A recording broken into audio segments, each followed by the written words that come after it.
Hello everyone! Welcome to the Shuffle Squad and hope that you are ready for another stream full of emotions, full of very cool decks. Here we are going to be casting the top 8 of this late night series that was happening in European time zone. So good evening, good afternoon, good morning, depending where you're watching from. My name is Elena, for those of you that don't know me, and I am a content creator for the Shuffle Squad, and I am very excited because we are going to be spending the next few hours together. So I hope that we can all enjoy about this amazing game. Maybe some of you are not so proud or so happy with the format that we have right now, but this is the way it is. And in just a minute or two, I am going to be telling you exactly what is the match that we are going to be streaming. But for the time being, there is less than 1 minute in the round. But basically, if you look at the standings, which by the way are completely available and public in the page of Limitless, we see some variety of decks. So we have Lugia, of course, we have some Mew, we have Lost Box Rayquaza and a straight Lost Box. When I mean a straight Lost Box, or when I say a straight Lost Box, I often refer as, or I mean Sableye focus type of Lost Box, you know, like the early builds that Tord Recklef and Pedro Eugenio Torres pilot a few months ago. So yeah, we probably will be seeing those of them in a stream. Then I also see Control strategies, some Arceus with Duraludon, Palkia Inteleon. I am a big fan of Palkia Inteleon, so I hope that it reaches the finals, or at least the top cut. So let me check the Discord server and let me see if we already have a match being streamed, and it should happen anytime soon. So let me refresh the page. Okay, so we are back to it. We are back to another play here, and let me make sure that I am mute on Discord because I don't want to distract the players. Okay, so now that what we are seeing here is a whole different match, and this is Mew against what seems to be Lugia in this case. So as we can all see, Mew has decided to start first, which is of course what you need to do. And very interesting, look at this. So V-Guard energy being played on Mew's side, because the problem that Mew has is that it normally has a very low HP compared to the rest of the other big VMAX Pokemon and can be easily taken down. But however, with VMAX on the equation, that is no longer the case. And it looks like the player decides to sacrifice here some switching cards for the greater good. And the greater good in this case is to properly set up and draw more cards, hoping maybe to get a Battle VIP pass, which does not happen. But it's fine, because at least you can start threatening your opponent with a turn 2 Melo Era attack that is more than enough to KO everything. And now the debate here is, should I play my Stadium cards to keep drawing via Genesect, or should I hold onto them till the moment that I truly need them? So it looks like the first option is going to be selected, and this is probably going to get even, yes, that is another Genesect, because the priority here is to draw cards rather than have to Mew V maxes, which is of course going to be important, but not as important as to draw cards. And Mew and the Mew player, what we see here is that it still has access to use the Seal Stone, effectively getting any card from the deck. So we are probably going to see just a pass here, and back to Lugia. So let's see what Lugia is able to do here. Let's see what they are able to do here. Ultra Ball, maybe discarding to Archeops. How amazing is that? That is basically amazing. So double Archeops gets discarded, and that is probably going to search for a Lugia, because of course, you know the Lugia drill. All you need to do is basically get a Lugia on the field, evolve it in the second turn to a Lugia VMAX, to a Lugia V start, put 2 Archeops into your bench, and go from there. Basically, there is nothing else left to do. So Lugia gets picked, and a capture energy was attached to Radiant Charizard. So that effectively gets the Lugia player a way to search for a second Lugia. Now, this is absolutely important and this is absolutely crucial because if you leave just one Lugia on the field against Mew going first, Mew can easily use Boss's Orders to take it down, and without access to Lugia's V-Start ability, you cannot accelerate energies, and if you don't accelerate energies, your attackers are useless, and if you don't attack, you don't win the game, and well, that's a that's a lengthy way of saying that you are basically lost. So Marnie was played trying to disrupt a little bit the chances from Mew getting what they need, and Oranguru here hits the field, which is going to provide a lot of consistency during the game, and just a pass here from Lugia. Now, there are different options that Mew has here, but I think that we can all agree that the priority here is going to be to get a Boss's Orders and start getting some 2 prizes KOs, because it's just that even it's true that if you attack Charizard, you're getting rid of long-term problem, but you want to remove Lugia out of the field and then go something like boss, horn, boss to win the game. So let's see what it's going to be picked with this Cramomatic. That was a lucky coin toss because it hit heads. So it looks like it's going to be Escape Rope. Okay, interesting. So yep, Escape Rope was grabbed, and that's going to allow the Mew player to switch into Mew, having free retreat, and maybe plan better the movement here. It is also very smart and kind of expected that Oranguru was going to be picked because it is the one prizer that you are kind of willing to sacrifice, because that's how you win against Mew. And then the Ultra Ball is going to get a Mew V Max here. Now, it was a bit unfortunate the fact that the Echoing Horn was grabbed while it cannot be used. Remember that the Echoing Horn, of course, only works with basic Pokemon, and no basic Pokemon are on the... There is no basic Pokemon on the discard pile. So just using Lost Vacuum to remove cards and get some more drawing power.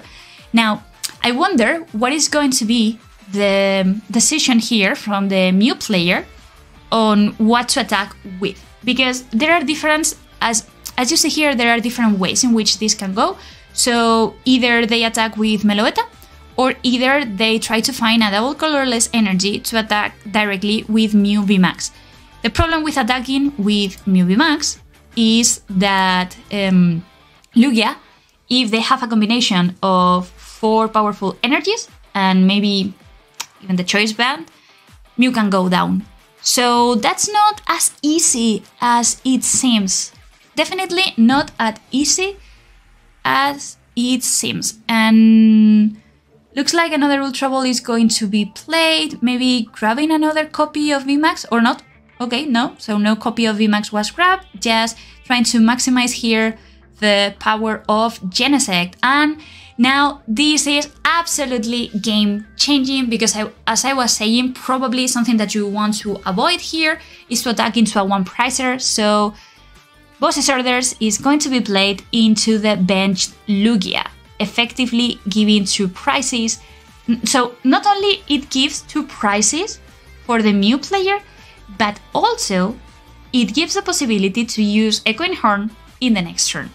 Now, what would have been absolutely incredible here would have been to have access to a path to the pick, forcing Lugia to get a way to get rid of it, like Punkaboo or maybe their own copy of Lost Vacuum, because if they don't get rid of path to the pick, they basically cannot play the V-Star. So we see here the first KO, so Mew is now leading the prize race, Lugia goes down, and another Lugia is going to be promoted. So if Lugia is now on the active position, I imagine that this is because it's going to launch a very, very powerful attack, pun intended, because they are going because we are going to see four copies of powerful energy getting attached onto the Lugia. Evolution Incense now has been played. This is probably going to search for a Lugia V-Star, and then we are going to start to see a lot of, well, just Lugia shenanigans, Lugia doing a lot of Lugia things. That's how it works, basically. So another key piece for this matchup is going to be the possibility to use or not Amazing Yveltal, because you know that Amazing Yveltal has the capacity to KO everything that is on the active position, unless Mew uses the the tool, I forgot about the name of the tool, the umbrella. It's not umbrella, I think it's the big parasol, sorry, the umbrella. It's a bit late for me here, sorry guys. But unless Mew has the big parasol attached, it won't be able to avoid getting KO'd by it. So we see Archeops being used, and look at that. So 3 energies to Lugia and 1 V-Guard energy, which is going to be massive because that V-Guard energy basically forces Mew to spend all the resources that they have into... Ooh, and that is very, very... well, I don't know if unlucky or not, but 30 damage short from getting the KO on Mew. I imagine that what the Lugia player was looking for was the Choice Belt, because with the Choice Belt, Mew would have gone to the discard pile, and that is the reason why they decided to accelerate the energies before using Professor's research. So now let's see what the Mew player is going to do here, because it's not a very easy situation. It's clear that you need to launch an attack at some point, and it's also kind of clear that you would like to heal up that Mew, but if you do that, you are not going to be doing a lot of damage. So different options here, as we are seeing. There is the possibility to play Elesa's Sparkle, but with 1 energy in hand, maybe the impact is not going to be so great. Then there is also the possibility to go for Judge, and basically that's it. So either we see some Judge and then some more cards getting drawn by Genesect, or maybe just an attack and a Psychic Leap. Let's see. Because as I said, that Lugia is not going down anytime soon. So looks like the player decides to go for Elesa's Sparkle, which is definitely a way to power up some other attackers in the field. But let's see what happens here. So we see 1 power tablet being used. That's basically it. There is still 1 Genesect left to be used here with Fusion Strike system, and that actually gives a Chromomatic that can be huge, because oh my god, that is insane. I was not anticipating this, because of course oh my god, I knew that this was something that was perfectly possible of achieving.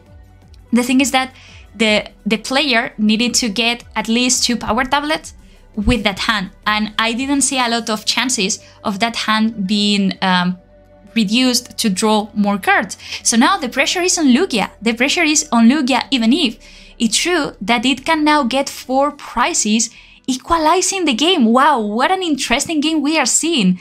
This is a really back and forth game.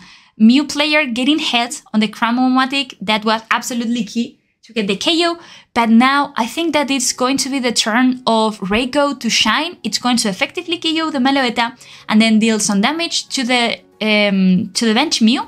So taking 4 prizes in total, and all the Lugia player would need to do is to get bosses orders. But let's see what happens. Ooh, this is going to be a very interesting end of the game, and we will see the winner pretty soon, depending on the draws of each player. Let's see. 2 energies have been attached onto Raikou, 2 Aurora energies, which might hint that the 3rd Aurora energy is in the hand. Archeops was grabbed. Maybe that's going to be discarded to manually attach the third Aurora energy, or just to thin out a little bit the deck. So let's see what happens here. Ooh, an amazing Yveltal now hits the field. That's very interesting. I don't know if it's a way of kind of telling the opponent, hey, look, even if you KO my Raikou, I still have enough resources to fully power up Yveltal and KO anything that you decide to bring. So that's going to be very, very huge. That could be huge. But instead of powering up the Yveltal, then what seems to be the choice here is Oranguru, maybe to have some free retreater. So double 120 damage, Mew and Meloetta, they are both sent to the Lost Zone, and it's now the time for Mew to answer. What are we going to see here? What are we going to see here? So looks like another Mew is going to be benched to maximize the drawing power of Genesect. Let's see. Another Cramomatic is going to be played, and another Heads. Ooh, another Heads. That really hurts, because Roxanne, for good or for worse, is a game-changing card. And now, what Mew needs to do here is to disrupt their opponent so that they don't get a Boss's Orders. Lugia can still win if they are able to hit, just a Boss's Orders, and if they have the last Aurora energy, or maybe the Heat energy, because with the Boss's Orders they can target Genesect, and that's basically it. You lose. But if they don't, and it's possible that they miss that because of the fact that Roxanne has been played, Mew wins. So it all comes down to what Lugia has drawn out of that Roxanne. Oof, very interesting. So 130, enough to KO the Raikou, and what has Lugia drawn? That's the question. Radiant Charizard gets promoted, then the energies are going to be accelerated and the Boss's Orders. Oh my god. And Boss's Orders, so that is more than enough to KO one Genesect, and that's it. Just like that, Mew loses game 1 of this top 8. Wow. It's true. So truth be told, it's true that Lugia still had access to Luminium and could have searched the Boss's Orders with a ball. But having just like that, the Boss's Orders just like that, I can imagine how it feels when you go against something and it just happens that sometimes you do everything in the right way and you are kind of threatening your opponent and you think that you have everything under control, but there are things that you cannot control after all. So yeah, that's it. So the first game is won by our Lugia player, proving once again why Lugia is one of the best decks ever. Or one of the best decks, I would say, in the entire format. So let's wait for a little bit. And one second. Okay, so there we are. We are going to be now switching gears. Looks like, oh no. Okay, we will stick with the Mew player. We have the two players. We have the two players actually showing us the game, but we are going to stick with Mew here. And let's see what happens here. I guess that Mew is going to go first. That would be the case. And we see double Meloetta. Well, I didn't mention it, but of course this is not a straight Mew. This is Meloetta Mew. So Lugia will give a mulligan. And by the way, I didn't mention it, but the Mew player is called Dominique. And it's going against Nicked Neras, who is from Brazil. By the way, the Lugia player is from Brazil. So, oof, boy, that is not what you want to open up with, especially against Mew. Luminion is something that you want to stay on the deck as long as possible until you actually need it to close the game. But on the other hand, the Mew player has not opened up precisely well. And what we are going to see here is that the Mew player will be forced to almost play down their entire hand to get some draw cards. It's not ideal to set up double Meloetta, you only want one, but when you draw like that, you have to do what you have to do. So I imagine that this Ultra Ball is going to get a Genesect, and now we will see what happens if Mew is going to be able to properly set up. An Echoing Horn was also played, which is it's one of the win conditions, even if in the previous game we didn't see it getting played. And we're going to see just Fusion Strike from Genesect, drawing some extra cards and nothing else, because Chromomatic was drawn, but even if it was drawn, the problem is that there are no item cards to discard. That's the issue that you run when you play Mew, that sometimes you are able to easily draw onto anything that you want, double battle VIP pass, and these kind of things. But that's the problem. That is the problem. So slow start from Mew that can be capitalized actually via a strong start from Lugia. So let's see what happens here. Professor's research. It was decided that that is interesting. That is actually quite interesting, because it was decided that the Aurora energy got attached into Luminion, which on a way it might seem risky, because it's like, hey, if your opponent gets the KO, then you lose one Aurora energies, and we've seen how important Aurora energies are for this type of matchups. But on the other, it's very probable that what happens is that the opponent tries to target down one of the Lugias on the bench. So it's like kind of preparing or setting up the field in the most efficient possible way, so that no matter what your opponent targets, you still have something that can survive. Because if you attach the Aurora energy onto Lugia and that Lugia gets taken down, it's even worse. And also, don't forget that Luminion can effectively attack through Meloetta and go back to the deck. And that is going to be very important. But let's get again, let's see the game, what the Mew player is going to be doing now. There are a couple of options, but none of them are honestly that good. None of them are honestly that good. So in the end, it was decided that Ultra Ball was going to be played, sending to the discard pile Roxanne and Boss's Orders. The only way in which Mew can get an attack here would be via Roxanne. Oh, sorry, Roxanne, no, via Elesa's Sparkle. But in this case, so no heads. If they decide to attach here the Vigard energy, is so that they can draw more cards with Genesect and hopefully get the Elesa's Sparkle. So let's see what these 5 cards look like. There is still hope. There is a third Genesect, and there is still the possibility of drawing. So there is the possibility of drawing cards, and there is the possibility of hitting heads. But that does not happen. So again, they need to rely now on Genesect's power to get the Elesa. So is Elesa going to make an appearance here?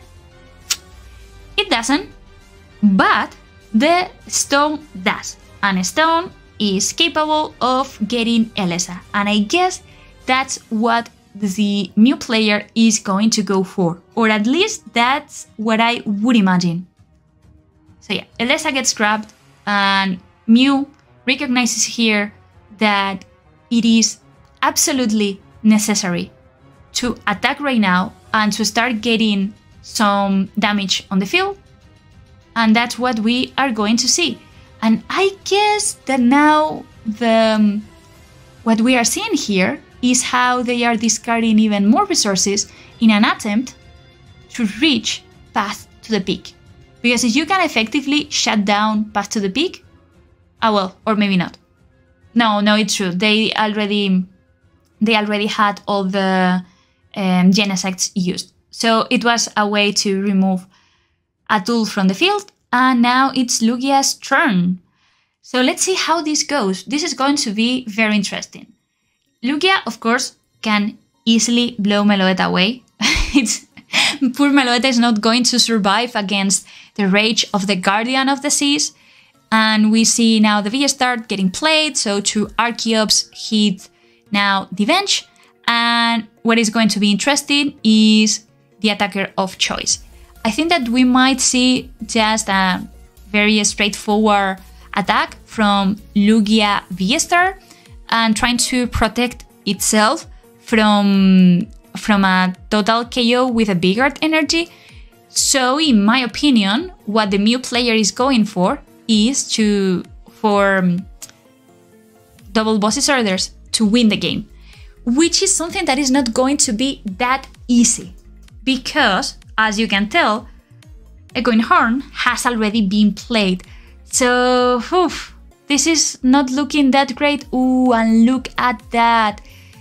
That's definitely going to make things even more difficult for Mew, because that Boss's Orders gets rid of the real menace that was on the real problem that could be. And now Meloetta is left standing alone, and 2 Fusion Strike energies have already been used. So Meloetta cannot reach high amount of damage, or at least not the amount that you need to KO a Lugia. And that, my friends, is probably going to make it very, very, very, very difficult for Mew to come back into this game. And yes, that's the thing that happens with Mew, that sometimes when the deck rolls and you have everything, then the world is amazing and you smile and everyone smiles and everyone is happy. But when you are forced to sacrifice those resources that are very valuable for you to survive or for you to get KOs in the next few turns, things get complicated. So I feel here that this play was the right one. It is about bossing an Archeops and pray. Boss an Archeops and basically pray. I feel that at some point, if they want to win this game, I feel that Silene will need to be used and get at least 1 hit to recycle some cards, but I don't know. Let's see what happens here. So Fusion Strike from Mew, drawing some more cards, Power Tablet in case that you truly want it, and Melodious Echo from Meloetta, enough damage to KO the Archeops. Now, the problem is, how do you get rid of that fearsome Lugia on the active position? And Luminous Sign is played. It's going to grab for sure a Boss's Orders, for sure. The target has to be Mew, or could be different things, but if Boss's Orders is grabbed, there it is. If Boss's Orders is grabbed, as it is the case, then Lugia only needs... Well, basically they are getting rid of so many potentially powerful menaces. So Boss's Orders onto the Mew. Yeah. Lugia attacks. Only 2 prizes are separating Lugia from the victory here, and the player, so Mew recognizes that it was it, that there is no way for them to come back into the game. Meloetta is not doing enough damage, and we are going to see how they concede. So guys, what an incredible game we saw here. I think that it was a very clear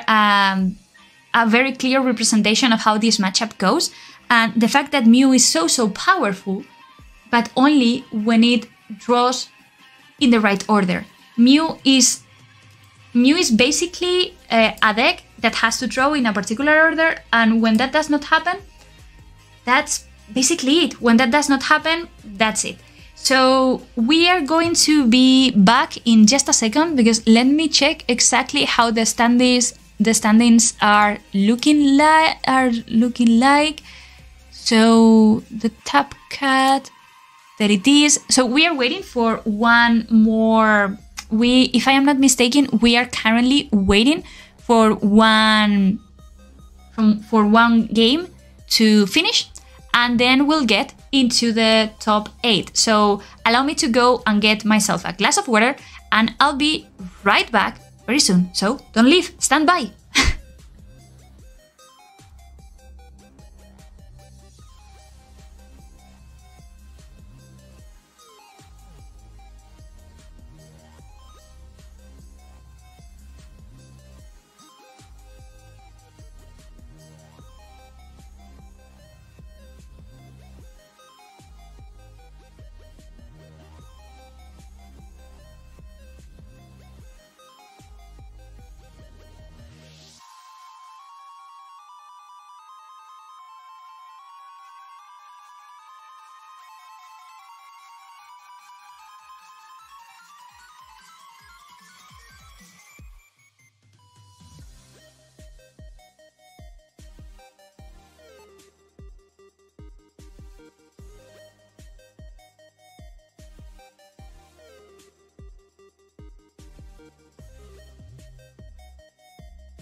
Okay, so I'm back.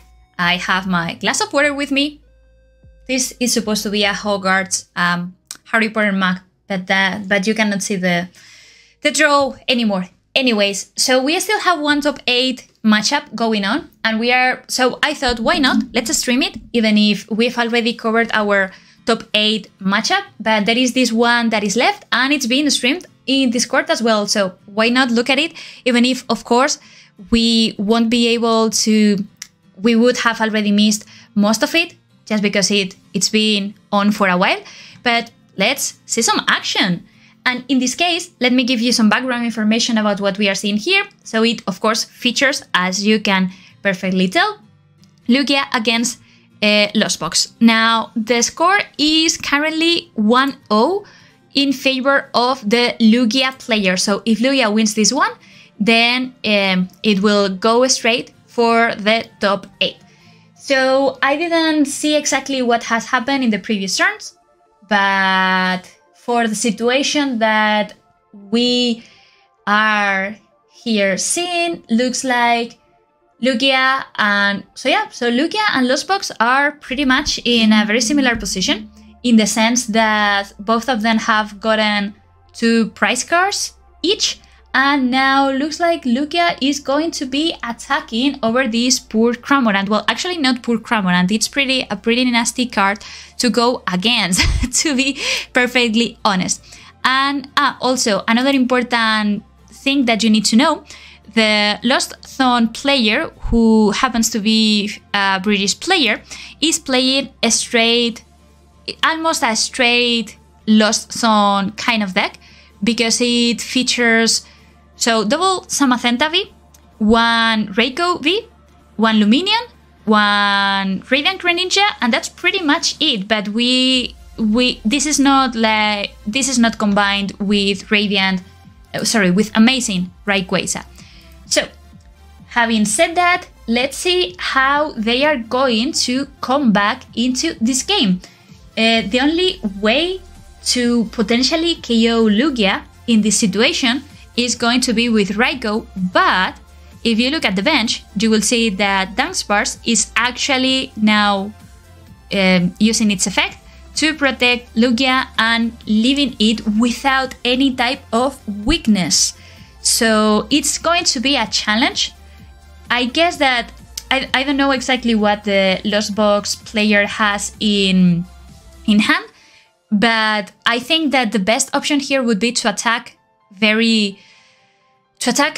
with a powerful attack or to deliver a powerful blow onto Lugia, and that can be either done via Zamazenta or via Raikou, but Raikou is maybe not that advisable considering that not weakness will be applied. An alternative route could be to use Sableye if they have the necessary damage counters in the necessary cards in the Lost Zone and go for the Archeops. That could be a possibility.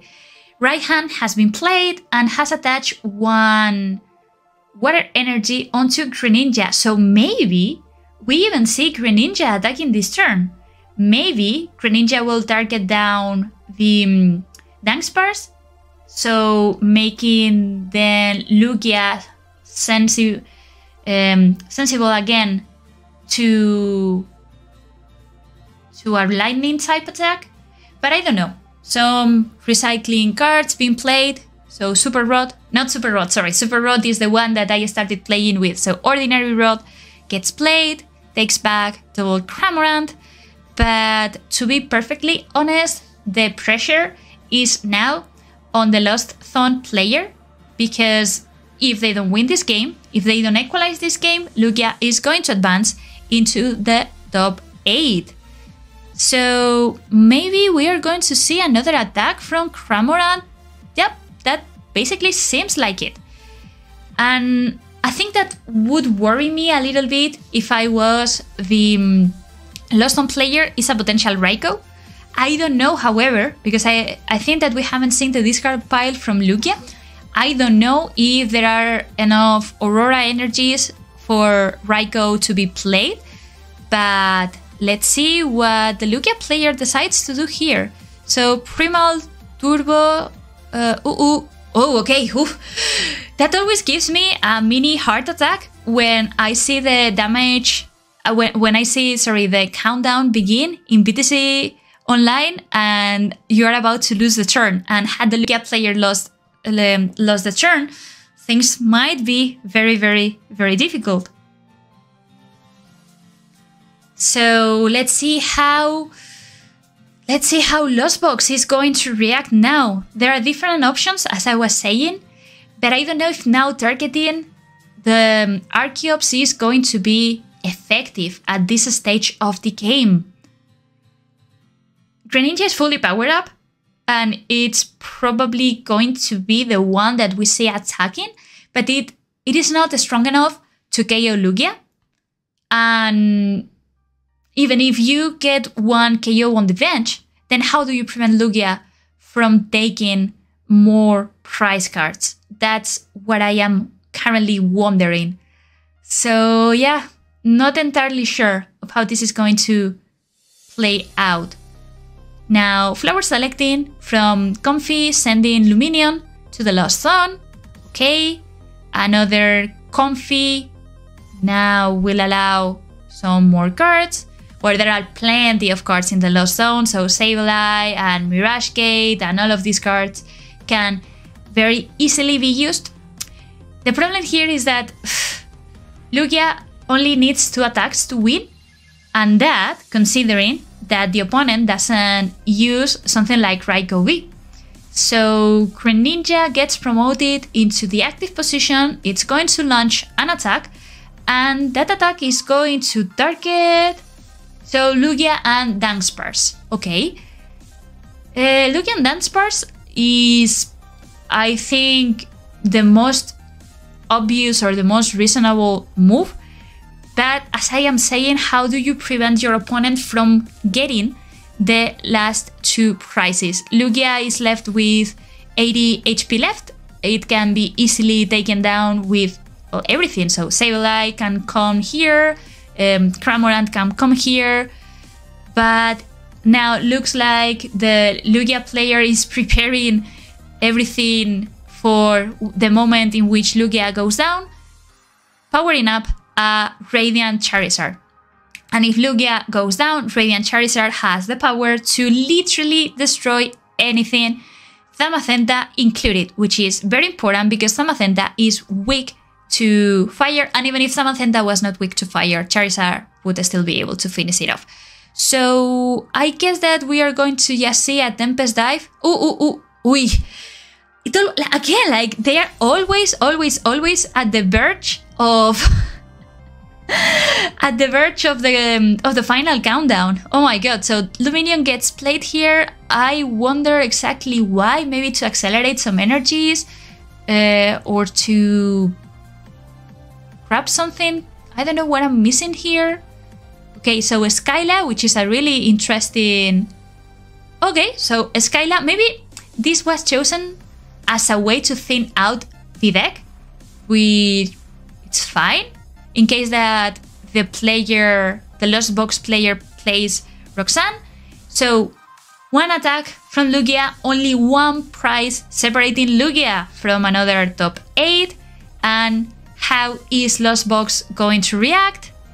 That's the question. Is Lost Box going to react at all? Can it react? I really don't see right now how Lost Box is going to be able to take 3 prizes in just one. Well, it could if it played Amazing Raikou, but they don't. So I guess that we are just going to see here Drapion attacking with 4 energies and falling 1 prize short. Let's see. The Lost Box player doesn't seem to be very happy with the cards. Here they wrote a sad emoji. So what is going to happen now? Does this mean that Lugia gets the victory? Or what is going to happen here? Sableye gets played, so maybe we see a manual attachment of a Psychic Energy.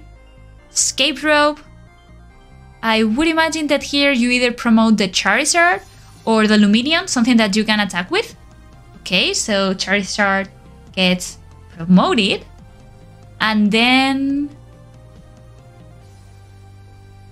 Also, I didn't notice, but there are only 3 cards left in the deck of the Lost Thorn player. So if they use too many Comfys, they might take out. Okay, Sableye gets the energy. Now there needs to be a way to move Comfy out of the active position. The Scoop Up Net is going to allow them to do that. And Sableye is going to attack Sky Seal Stone. Ooh, actually a Sky Seal Stone could have given the Lost Zone player the 3 last prizes that they needed. But I guess that they just round out of energies. So with that being the situation, I think that now Lugia is going to easily win the game. Charizard just needs to attack, Combustion Blast, and that was basically it. Then we have the top 8 completed, basically. So that is it. To no one's surprise,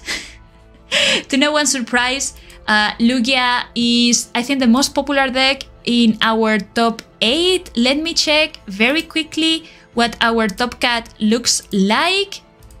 So,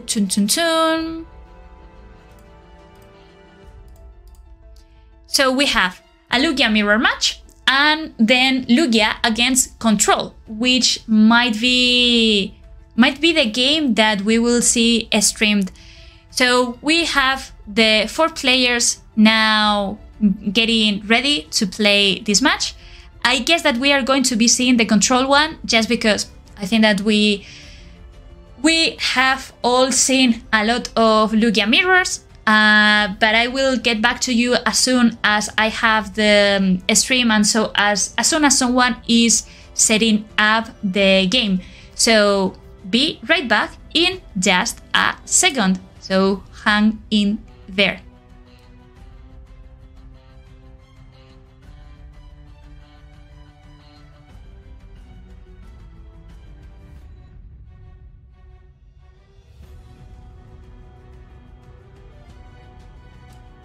Okay, so this was actually faster than I imagined. I wanted to go very quickly to the bathroom, but this was not the case. But that's okay because we have even more amazing action here. So we see the Lugia player that we were seeing before going against, let me check very quickly, going against Matthew, who is playing a Control deck. Ugh. So, don't get me wrong. I think that Control strategies are always great to see, are very interesting to play against because it forces you to really know your resources, it forces you to really know the matchup. But when you are facing a Control strategy, sometimes you want to be someone else, if that makes sense. So this deck that we are going to be seeing on stream, it's a very interesting deck in the sense that it runs, of course, 4 copies of Yveltal from Celebrations, it runs Eldegoss, it runs Miltank, it runs Radiant Greninja, and this is what I find very interesting, it runs 1/1 line of Flying Pikachu. So no SQ, but Flying Pikachu, which is another way of shooting down basic Pokemon. Now, Lugia has not started in the best way, not because they didn't open up with Lugia, of course, but because they opened with none other than Radiant Charizard, and Charizard is one of the basic Pokemons that you never want to see in the active position because you need to invest 3 energies retreating it. We now see something very, very, very spicy coming up into the bench, which is Grident V. And I must say that I love squirrels, and I would be very, very happy if Grident wins this matchup by itself, because it has such a unique attack that can turn things upside down. But well, anyways, so what we are seeing here is the following. So Snorlax has now set up with Gormandize. It's going now to get some extra cards. 2 Yveldals from Celebrations that are very scary had hit the bench, and also very important, the Control player, so Matthew, had been able to draw an Stadium card. And the Stadium card is Galarian Mine that will force, that actually forces to use a switching card like Bird Keeper in order to take Radiant Charizard out of the active position. So that can be an issue. And guess what? We do not see a Lugia V start here. So no attack for the time being. And I wonder what Lugia is going to be doing now, because there are not many options here. And you don't want to attach the energies unless it's absolutely necessary. The matchup between Lugia and Control goes something like that. Lugia needs to count the energies, needs to use all the energies to attack, and if the... oh my god. Sydney has made an appearance, and this is terrible for Lugia because they had 2 energies in the hand, and this is already giving Lugia a lot of long-term problems because there are just 2 two less energies that you have to potentially one attack less that you have. So yeah, things are not looking exactly bright. I would imagine that Archops is going to be grabbed, or perhaps a Lugia. Let's see here what happens. It's true that the Stadium can be discarded with the Vacuum that is in the hand, but I wonder how they are going to remove. That's the question that I have. How are they going to switch the Radiant Charizard, considering that there is no enough bench space to get another Luminion and to find Bird Keeper? Maybe they just go ahead and attack with Radiant Charizard, but to me that would be very, very problematic if you do that. Oof. Looks like Radiant Charizard is going to launch an attack. Oh my god. But if you do that, you need to invest 5 energies to do that. And if you KO okay, so that seems to be the route here. Now, to be perfectly honest with you guys, if that is the situation, and if the opponent is able to answer with a double turbo energy or with a twin energy, I feel that the game is going to be almost over, because the Lugia player will be down to like 10 or maybe 9 energies, and that is not enough to win the game before they discard all your energies. I want to be absolutely transparent and open with you. So, unluckily for the Lugia player, as you can see here, the twin energy, I think it's the twin, no, it's the double turbo energy, has been grabbed. Yveltal is going to attack and is going to discard the whole 3 energies that Charizard had. So, yeah, it gets Charizard stuck in the active position. And now what you gonna do? What would you do if you were in that position? How do you get rid of that active Charizard? What do you power up?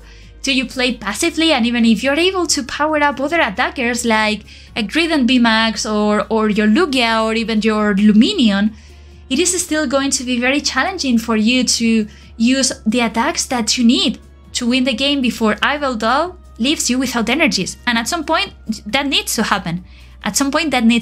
So we saw Skyla being played to grab a Bird Keeper. And, well, nothing happens here, so Yveltal tries to attack without any type of success, of course, because there were no special energies in the field. And now, let's see what happens here. There is the possibility to use Bird Keeper onto something like Lugia or something like Luminion. Okay, so it looks like we are going to see Luminion attacking here. And the Lost Vacuum has been used, so that will guarantee a KO. Now, it is very important for the Lugia player to keep track of the amount of energies that they have. And looks like there are only 1, 2, 3, 4, 5, 6 energies in total. It might suggest that some of them are prized. Now Luminion is going to attack over Yveltal, get the KO, and then something will need to be promoted. So I wonder what that something is going to be. Typically, the most effective way to play against control is to loop Luminions. So you have to have 2 Luminions, one on the active position and one on the bench. And so you can theoretically loop between them infinitely, because you attack with one, it goes to the deck, then you put the other one, and so on. It is true that that loop can be easily stopped by your opponent using boss's orders, but let's see what happens here. I think that we might see a passive turn from the from the control player, maybe setting up the field and setting different attackers. In this case, more Yveltals. 2 of them have already been sent to the discard pile, but I think that they ran, let me check very quickly if they ran Thordon. Yes, so there are 2 Thordons in their list, so it means that at any point in time, at any point during the game, that Snorlax that you see on the bench can become another Yveltal. So yeah, that's going to be interesting. Also, I didn't mention it, but what we've seen is that Greedent V was the Pokemon that was chosen to be promoted into the active position. I wonder if it is because the Lugia player is relying on Greedent V Max to, you know, take a tasty bite and get a lot of prizes in one turn. I wonder if this is the play that we are going to be seeing next turn. So, in the meantime, a Quick Ball has been played here.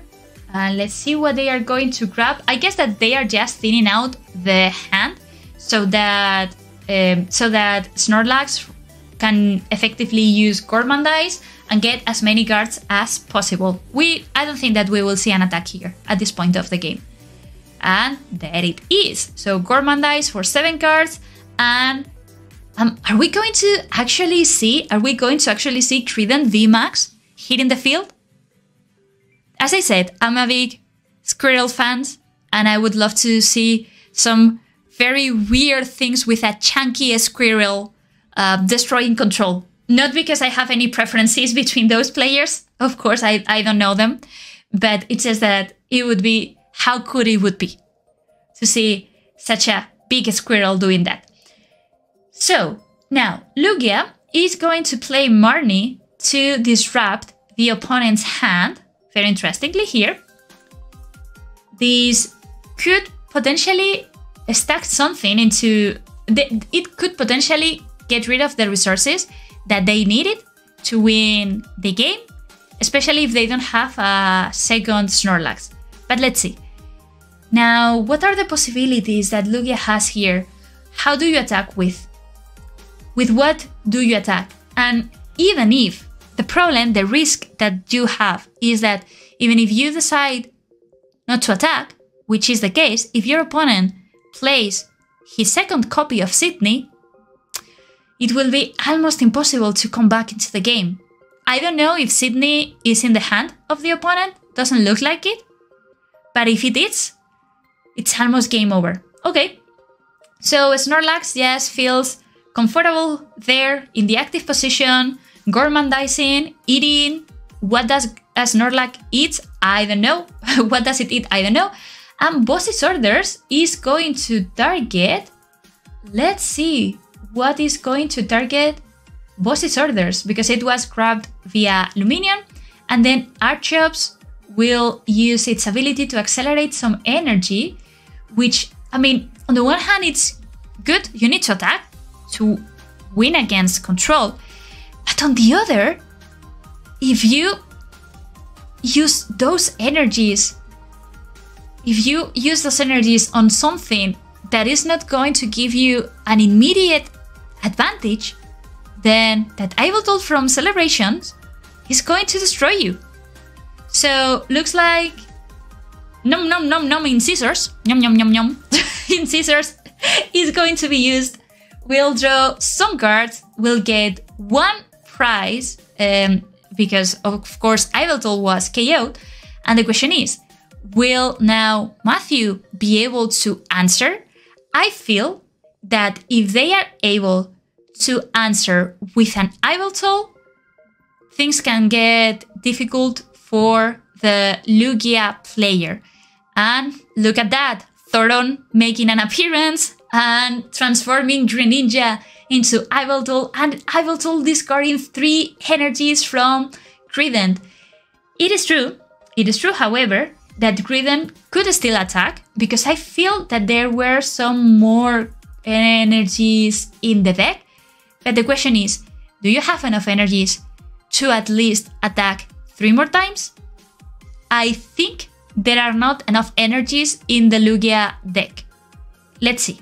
So, how many energies are there? There's the Greedent VMAX, another Luminion, 2 energies. So there are 2 energies left, plus the 2 energies that the player has in hand. It means that it can attack 1 turn, before Yveltal leaves them without energies. The only option that you have here is to preserve your energies and to continuously loop with Luminion. I feel that's the only possible route to victory that Lugia can now play. But how do you take Trident out of the active position? That's going to be definitely problematic.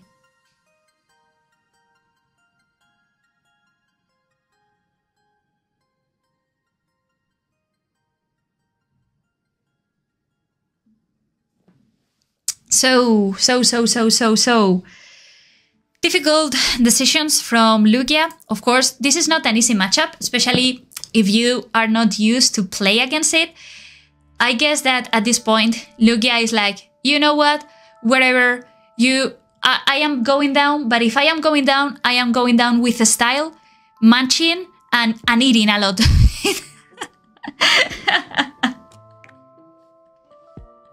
I'm going to eat my way till you leave me without energies, and I'm going to keep attacking over and over and over with Grident. That's my objective here.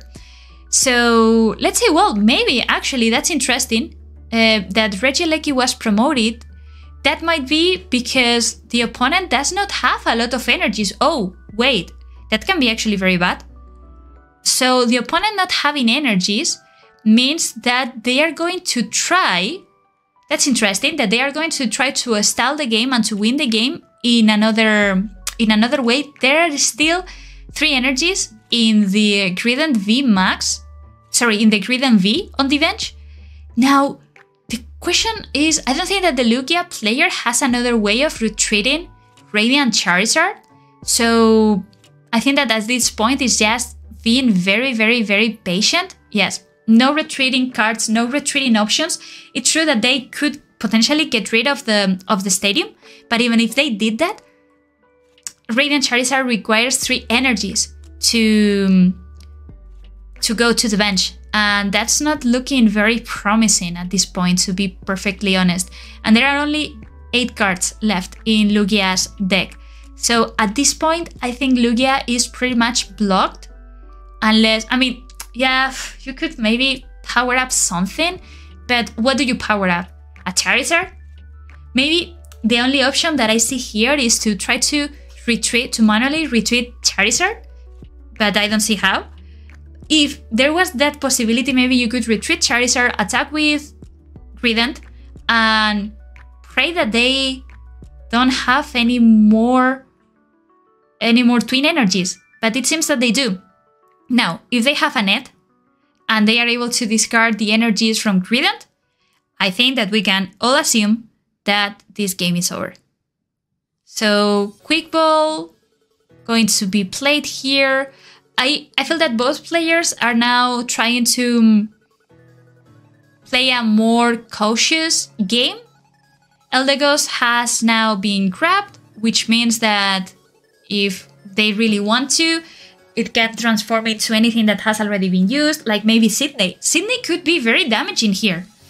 Of course, the Lost Box Matthew does not have a way of knowing if there are energy cards or not in the hand.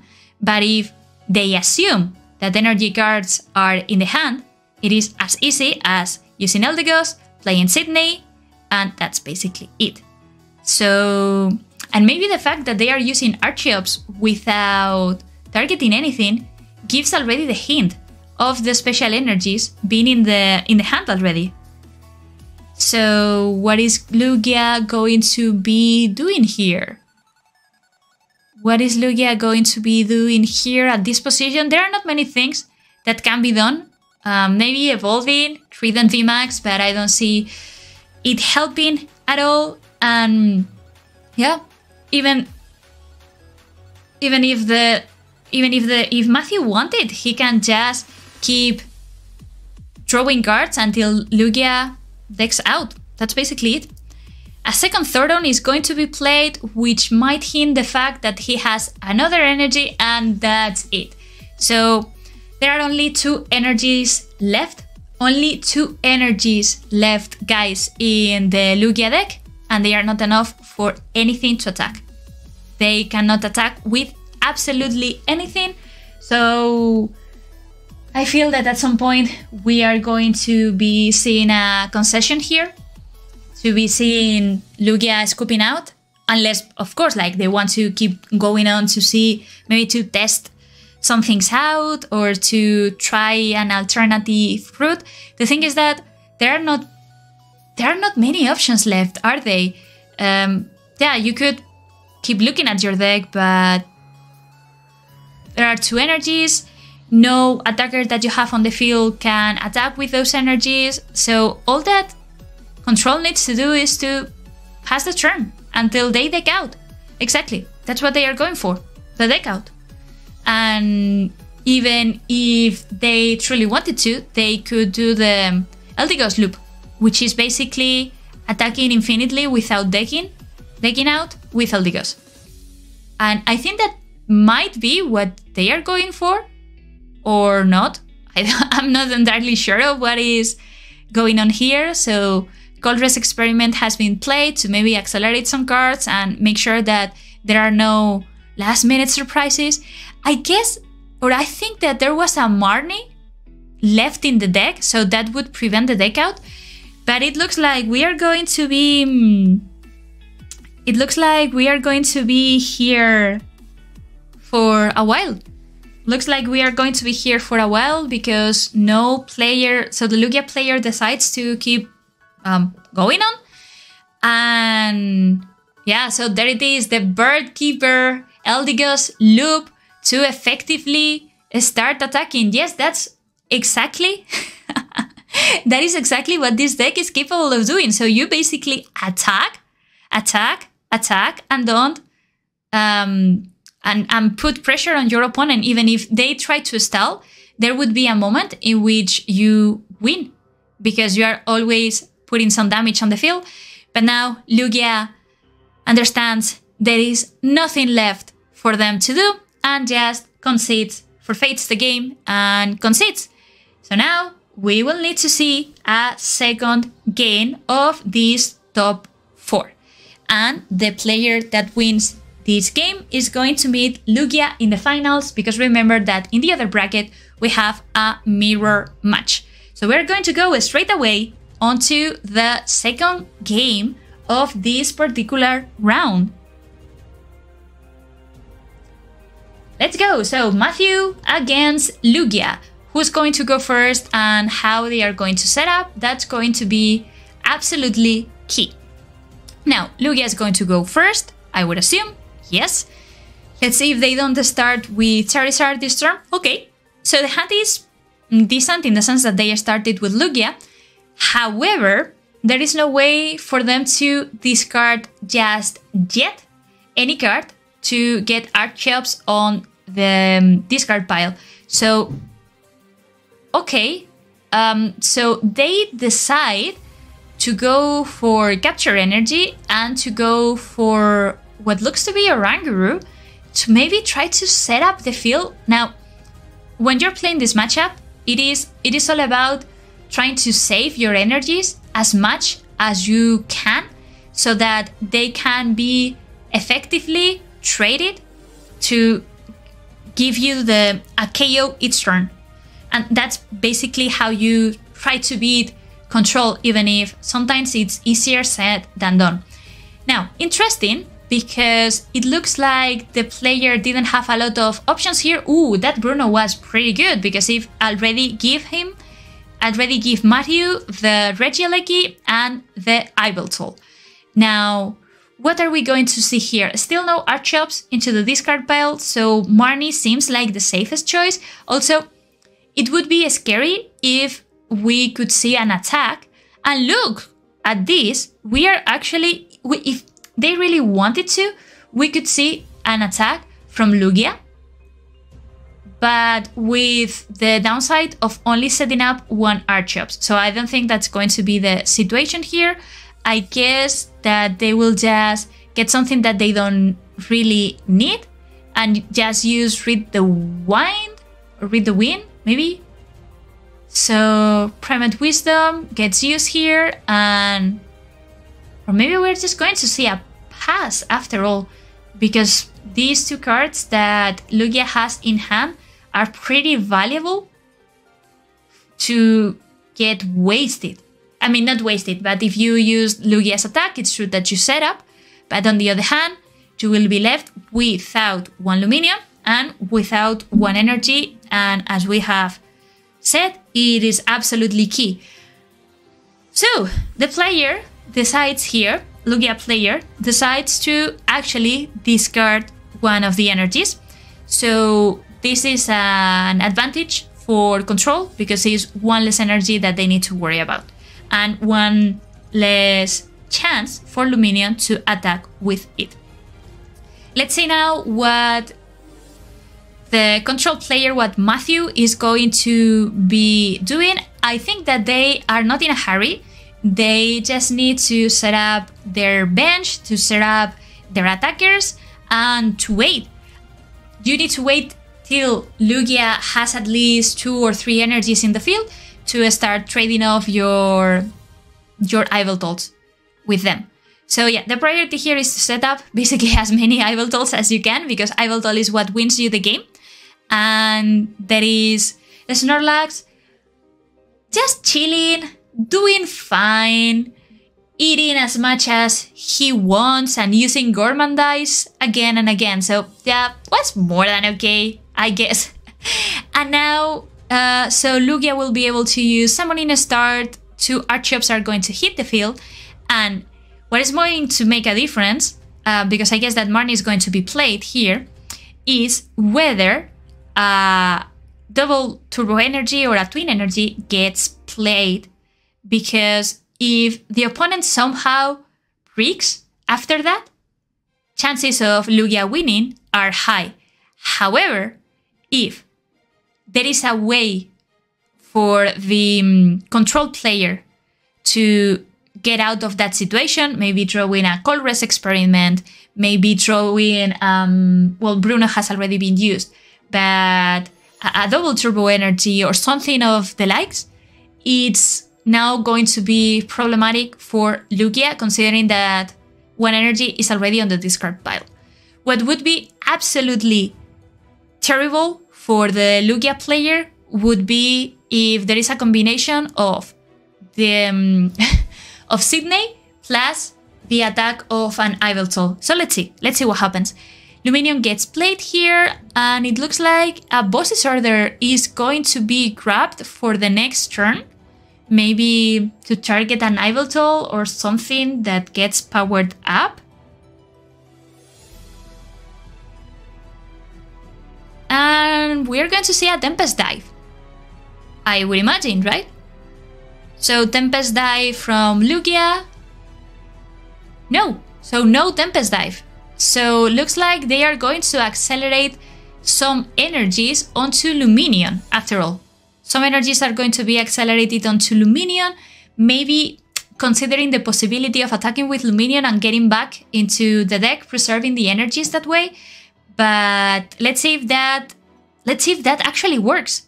So Quick Ball is going to be played. That means that Eldegoss can hit the field and can select Bruno.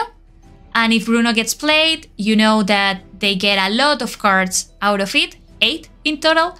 But no Eldegoss. So Radiant Greninja, that is going to be played to draw some extra cards after discarding 1.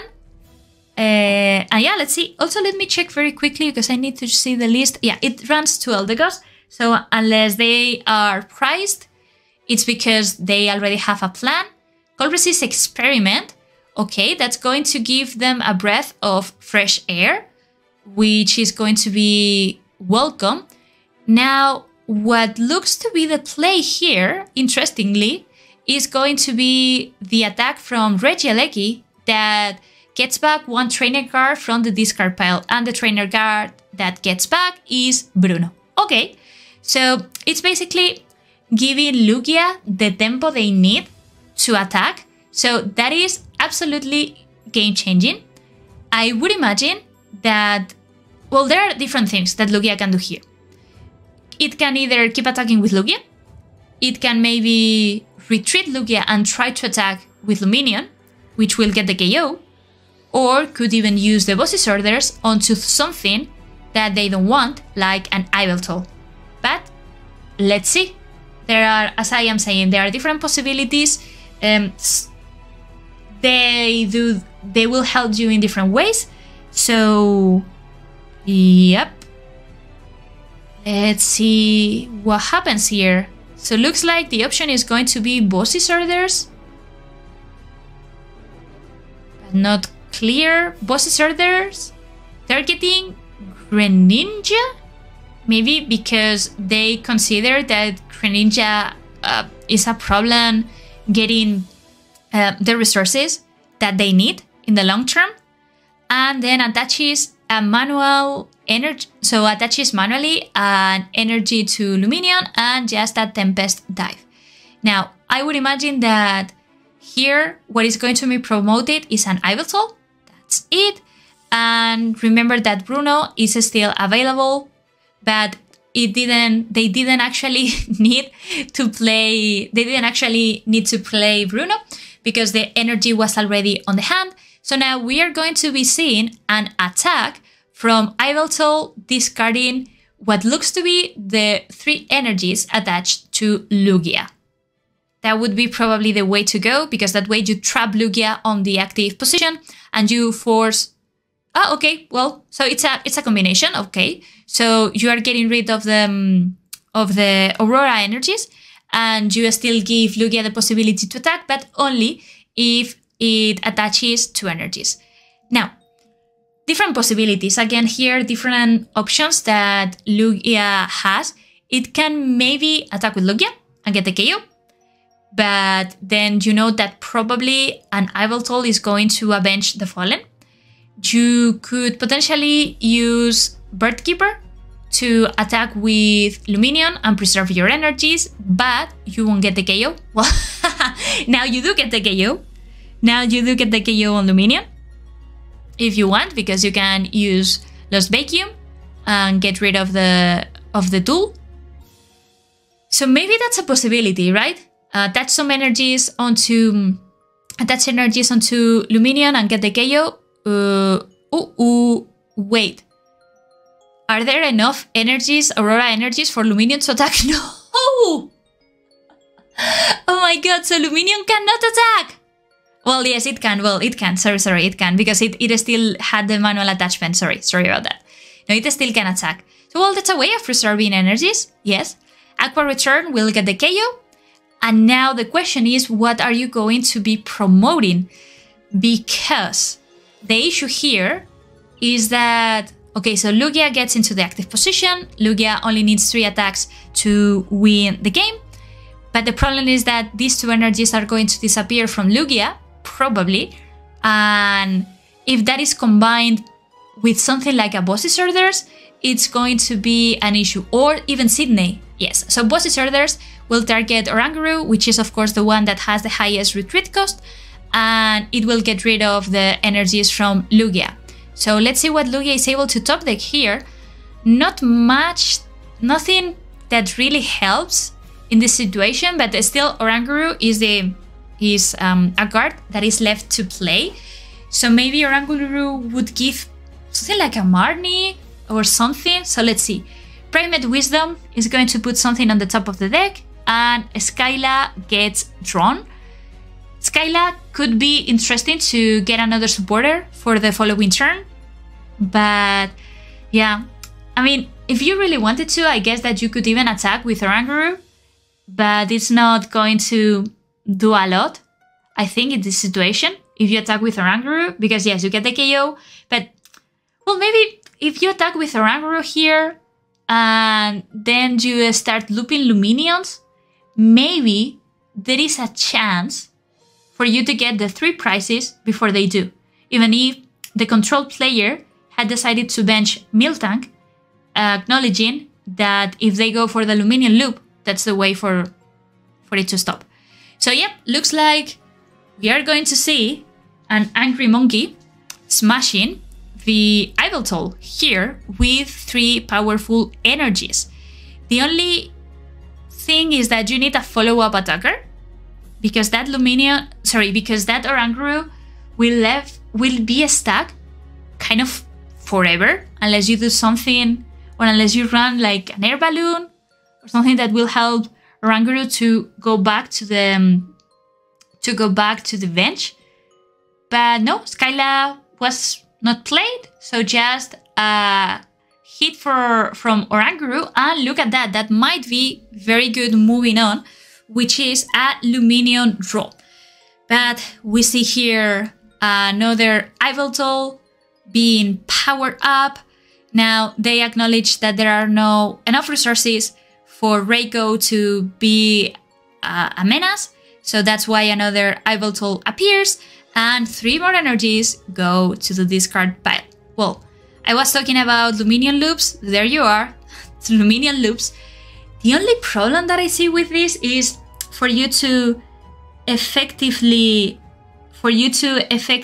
loop between your Luminions, one has to be in the active position and the other has to be in the bench. And right now, Oranguru is on the active position, which is precisely something that you don't want to see. So Boss's Orders is going to be grabbed by Luminion, and another Luminion is going to grab another supporter, which in this case would be, I don't know, look at that, 1, 2, 3, 4, 5. There are just 5 energies left in the deck, and the Lugia player still needs to get 5 attacks. Sorry, to get 2 attacks. So canceling Cologne, which is not probably going to make an impact in this game. Well, unless you want to use it to attack a Miltank, but I don't see Miltank coming into the active position anytime soon. So maybe we will just see a pass here from the Lugia player. Unless something extraordinary happens, I think that we have headed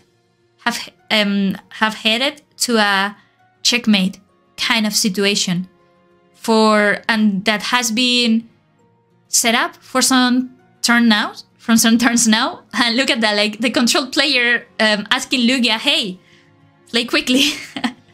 But it's true that the Lugia player is definitely in a difficult situation after those Yveltals effectively removing most of the attacking options that they had. So, yeah. At this point, they can just chill out, preserve resources, and even recycle some, as what we are seeing here. So Regieleki getting some extra cards from the discard pile into the hand, and I wonder what we are going to be seeing. Looks like an energy is going to be attached onto Luminion, and 2 energies are now going to be attached to whom? So 2 energies will be attached to Luminion, maybe? Oh no. So, okay, so Oranguru is going to retreat, and basically they are going to try to do the Luminion loop, which will, of course, get 1 KO. No. Okay, so they are going, so seems they are going to target Miltank with canceling Cologne. Okay, so that's actually quite impressive. It can win the game. So the game can be won at this point. The game can be won if they are not able to use a Boss's Orders or something. Regieleki, let me check very good. No, Boss's Orders. Now, this is probably going to seal the deal, because with only 3 energies available, Lugia cannot attack. And I don't know, how are they going to take Lugia out of the active position? How are they going to take Lugia out of the active position? That's going to be an issue here.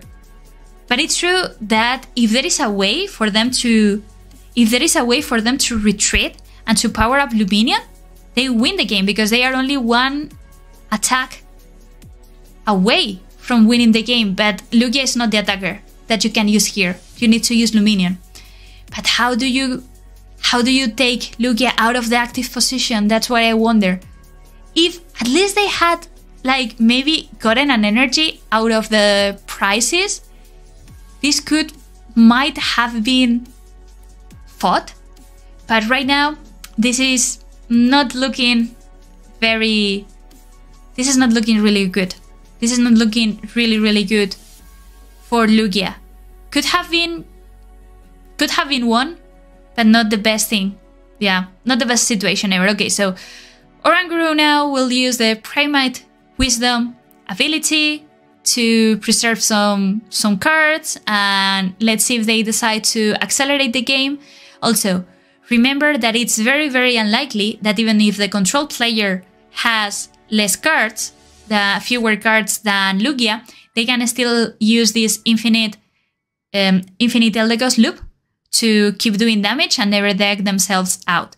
So that's definitely going to make a difference here. I don't exactly know if the Lugia player... I guess that the Lugia player is really trying to find a way out here, but it's having a difficult time finding it. Yeah, I guess that they are just kind of surrendering.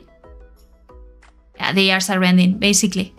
It's like, hey, well, you know, I lost the game. I completely get it. So let's finish this. Let's finish this. So Manaphy attackable. That is it. So that's the way of the Lugia player to say GG, I would imagine. But it still does not surrender. So I guess that they want... Yeah, they want the game to be on for a little longer. In this situation, all that all that Control needs to do is to get rid of the last energy remaining in the deck, and that's basically it. So yeah, the Lugia player forfeits, and we have a winner. So we have a winner. Control advances to the finals, and to no one's surprise, it's going to face a Lugia deck, and we already have the two winners. So we have the Lugia player that we saw at the beginning, so Nick, the Brazilian player that has a nickname Nick Neras, against Matthew that we just saw on stream, that we saw in this game, going against Lugia and piloting, and in a very confident way, a control deck. So we are going to see the same, we are going to be basically seeing the same matchup. Now, I wonder if Lugia will be able to disrupt control more than this previous Lugia that we have seen on stream. If they are going to be able to loop between Luminions, which is absolutely key in order to win this matchup, and also whether, you know, whether they will be able to preserve the energies in a better way. So give me 1 second, because the streaming has been passed here in the Discord server, and I'll be back with you once we have the winners, the finalists, shared with us their screens. So stand by, and we'll back very soon. In the meantime, leave me in the comments, tell me who are you rooting for, who do you want to win, and what are your general thoughts about what we've seen so far. So be right back.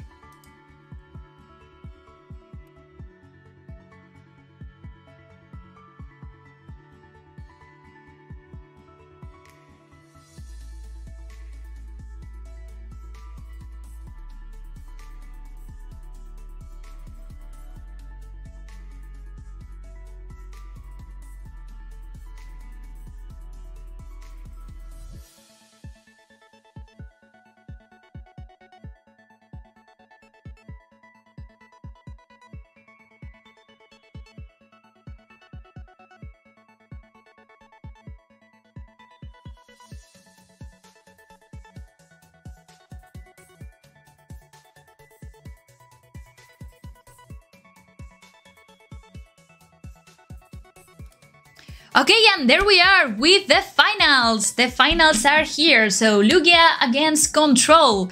And I didn't miss exactly because they started in another voice channel, but here we are at last.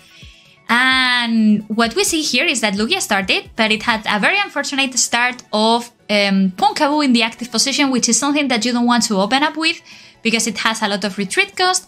And then the Control player just setting up as they normally do with Gormandize from Snorlax. So, wait, what? No! No way! 3 Archeops are in the prize cards? Oh my god! Oh my god! That reminds me of the times where I used to play Greninja Break. I don't know, guys, if you played during that time, but Greninja Break was basically a really good deck, but most of your Frogaviers were always there. Oh my god, so if going against Control is challenging enough, now this is going to make it almost, I don't want to say impossible, but almost impossible. It would be such an incredible game if Lugia was able to win this one, because you need to have the 2 Archeops to be able to retreat your attackers and to be able to loop between Luminions. Without access to double energy attachment, you cannot even attack sometimes with Luminion, because yeah, true, you can always go for the double turbo energy and for 1 Aurora energy. The problem is that if you do that, you cannot KO an Yveltal, because you are dealing 100 damage, and Yveltal has 110 damage. So you're falling short. And at some point, that loop is not going to last forever. They will find a way to cut it. So that's definitely a problem. Here, Control just chilling, getting advantage of the situation, understanding that, well, with only 1 Archeops on the field, that they have all the time in the world, and that the opponent is not going to be able to set up properly. So I think that here the only option that is left for Lugia is what they have gone for, which is Marnie and Pray. That's basically the strategy in which you Marnie your opponent and you hope that they break. But even if that works, it can still be... So it is not effective forever, because they have the Miltank on the field that will stop Lugia from attacking. Even if they don't draw a good card in the next top deck, they still have Miltank to stall for a little bit. But if they decided to promote Yveltal into the active position, I would imagine that it is because either they have a Thornton or because they have an energy and they want to get rid of some cards from the opponent's Lugia. So let's see what is the situation. Okay, so they decided to go for the Cry of Destruction, and Lugia, in this case, acknowledges perfectly fine the situation in which they are in. If they keep playing, well, they don't have an opportunity, basically, and they have clearly seen that, so they decided not to continue with a game that was already sealed the moment only one Archeops hit the field, and the moment in which Yveltal was able to answer the Marnie with Cry of Destruction. So another chance for Lugia. Now Matthew is 1 victory away from becoming our late night champions. Let's see what happens here. But Lugia is going to start, and of course you want to start with something that either retreats for 1 energy, or with a Lugia, or with a Luminion. Luminion also works. And in this case, yeah, I completely agree that Luminion is your attacker here, because Raikou is very costly to power up, and you need to preserve all the energies. You need to preserve all the energies you can here. So Luminion is going to be in the active position. Actually, I think that Luminion for the first turns is even a better starter than Lugia itself. Lugia, you will probably use it only when... You will probably only use Luminion when... Sorry, Lugia when you want to get rid of the... what are they called? Of the stadium cards, of the Galarian Mines. So... Capture Energy goes onto Luminion, Lugia V is going to hit the field, of course. Now, the only problem that I see with this is that even if they could potentially go for a turn to Lugia and use Research to get the missing combo pieces, there are going to be some energy cards that will end in the discard pile. And every energy counts in this matchup. You need to be very cautious, very aware of the amount of energies that you use here. Now, what we see is a Regieleki being played with a Capture Energy, which is probably going to search for, okay, Miltank. I was going to say a Snorlax, but they decide to stop straight away the Luminion loop and use Miltank as a defensive wall instead of setting up, which also works, because if you think about it, the only ways for a Lugia deck to get over a Miltank are Yveltal, which requires a ton of energies and it's not advisable, to use Charizard, but we are in the same situation. Charizard requires like 4 energies and it's not probably worth it, or Oranguru. Oranguru could be like the less painful decision, if that makes sense, but still it requires 3 energies to effectively attack over Miltank. True that if the player is maybe stuck, you could try to maybe attack with Raikou and use those turns that you have in advantage. But Miltank is looking strong. Honestly, Miltank is looking strong. Miltank is looking pretty strong there in this active position. And if I am not mistaken, let me check very quickly for you. But I don't think that the Lugia plays any cancelling column. No, they don't play it. So that means that they have no way of getting over Miltank. So yeah, let's see what is going to be exactly the play here, or how they are going to approach the matchup. But not an easy choice. Definitely not an easy choice. So yeah, also another way to kind of preserve energies would be either to attach them to Luminion and then put them back when you use the Aqua Return attack, or to try to place them in a Pokemon that would then use them at some point. Okay, so Lugia V now is going to hit the field, and in this case there are 2 Archops in the discard pile. So the options here, and probably what I would go for, would be to power up the Luminion, probably, to power up the Luminion, or it can go very aggressively and directly attack with Raikou. An attack with Raikou. Now, Matthew is saying well played. Is it because he has nothing else? Because maybe that's the problem, that he has nothing in his hand. So maybe that's the way in which Lugia takes a very quick win. Let's see the top deck from Matthew. 2 prizes, now 2 choices. Not exactly what you want to see from your prize cards, but I guess that it will be, that's what you have to deal with.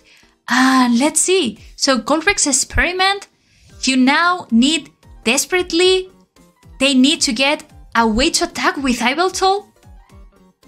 A way to attack with Yveltal? Do they have it?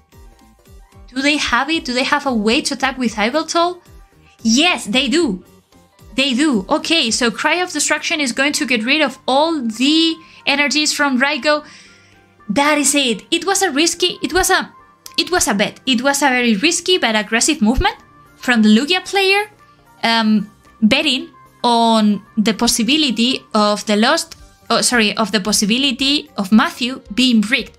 But it was not the case, and now, well, it's going to be very, very difficult for them to come back, because 3 Aurora energies have already been discarded.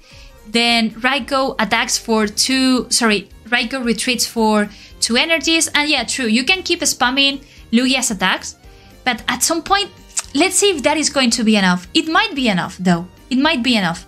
But let's see how Control is going to be able to answer this. Let's see how Control is going to be able to answer this. I guess that what would be worst for Lugia would be either a Thoron play or directly Boss's Orders in combination with the Stadium, with a Galarian Mine. I guess that those are the worst scenarios.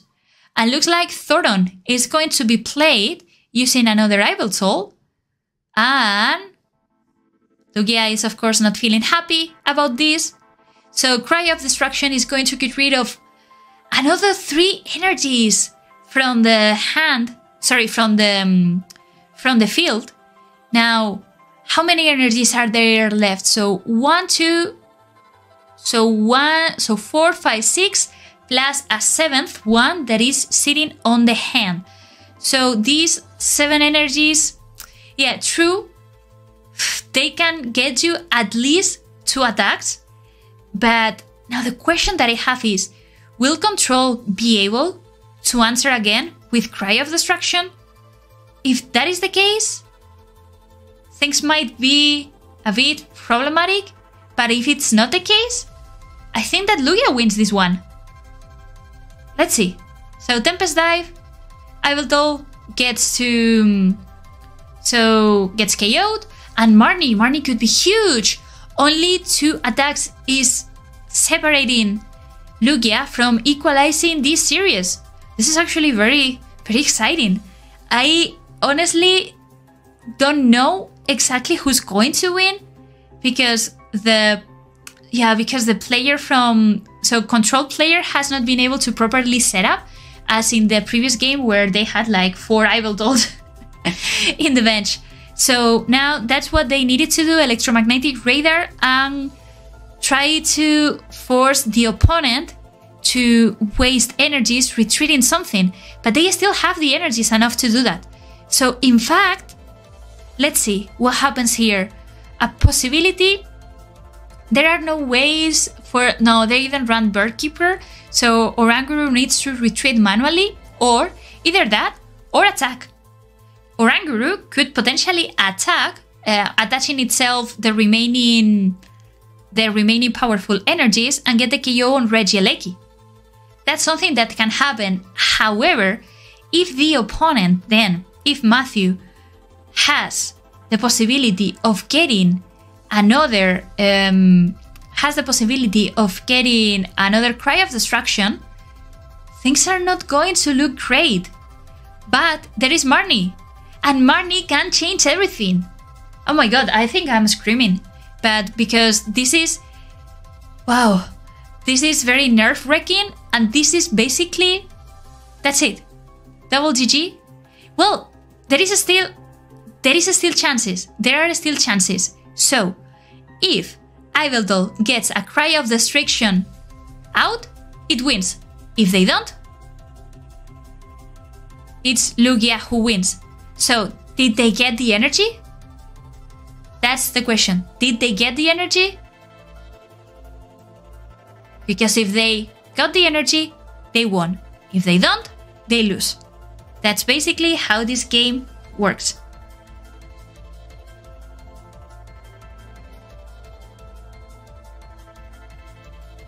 I missed what was grabbed with a quick ball. So an Eldegoss, okay, that's going to get a supporter, and the supporter can be either Thoron or Colress. Probably Colress, right? I would imagine. Probably Colress, because that's the way in which they can see some additional cards. If Bruno was an option, of course, they will go for Bruno. But I don't think that I saw Bruno in the discard pile. So Colress Experiment. Oof. This is going to be very, very, very close. So will Colress Experiment give them the possibility to use Cry of Destruction?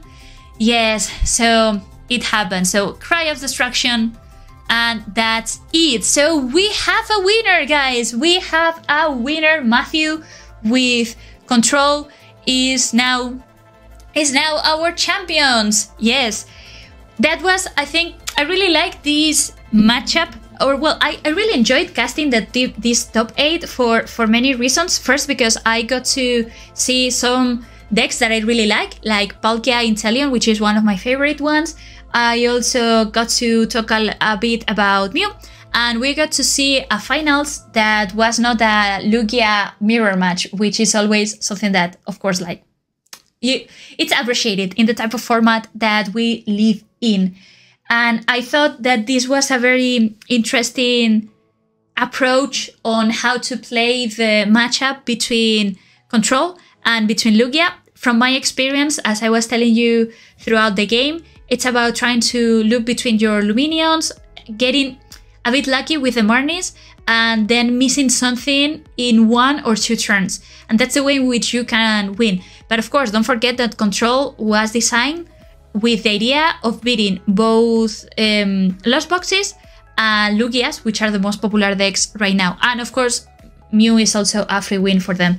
So definitely, if you're planning to play a tournament anytime soon, consider Control.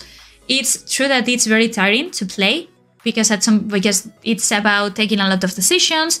It's about remembering exactly what you have and what you have left in your deck, but it pays off. It definitely pays off. So congrats to Matthew. Well played, well-deserved winner. And that's going to be it. I will just leave you, but I wanted just to remind you that if you enjoyed the video on the stream, that please consider subscribing to the YouTube channel and leave a comment down below on what your thoughts are. Also, that you can easily win a trip and other amazing prizes to Japan if you participate in the late night events that are free, and you can sign up on Limitless. We are currently hosting them on TCG Online, but we will soon migrate to TCG Live. So having said that, if you have any particular comment for me to improve my casting, to improve my casting skills, comments are more than welcome and highly appreciated. So thanks for spending these hours with me. I hope that at least you had some fun, that you enjoyed. My favorite part was when Griden attacked, so nyom nyom nyom nyom. And I'm going to be leaving you and wish you a happy rest of the day. So thanks so much for signing up, thanks for all the players, and thanks for staying here with me. We'll see each other in the next top 8 rounds of the upcoming late night series in Europe. So this is Elena and has been a pleasure. So bye bye! The Shuffle Squad is proudly sponsored by Atlas Collectibles, the best place to buy any trading card game product online. Visit atlastcg.com and at the checkout screen make sure to use code TSS12 to save an unbeatable 12% off your entire order. Atlas Collectibles will ship your product anywhere in the world, so make sure you're taking advantage of the 12% savings with TSS12. And if Pokemon is not your thing, don't worry. Go to atlastcg.com and see all the other amazing trading card game products they have there to offer. The Shuffle Squad is partnered with PTCGO Store to provide our community with the best access to Pokemon TCG codes. They have codes available 24/7, instant email delivery, and you can save 5% off by using code TSS5. If you're a YouTube member or Patreon supporter, you'll have access to a special code that gets you 10% off. So what are you waiting for? Use code TSS5 today and save 5% on your next order of codes on any codes available at ptcgostore.com. Are you trying to be the best like no one ever was? Now is your time.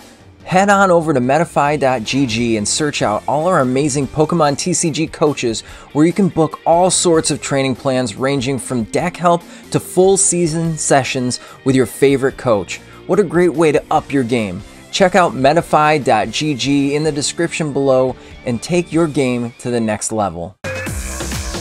Challenge yourself against trainers from around the world to compete for the biggest online prizing yet. Are you ready for an unbelievable tournament unlike anything else you've ever seen before? The Shuffle Squad is proud to announce our newest tournament series, the Late Night Event, with an amazing grand prize that's bound to have you excited. Players can compete via play.limitless.tcg.com's online tournament platform every Tuesday to get a chance to earn weekly prizes. And every week, your placement in the tournament is tallied by points based on your best finishes to earn your rank for the Late Night Invitational event.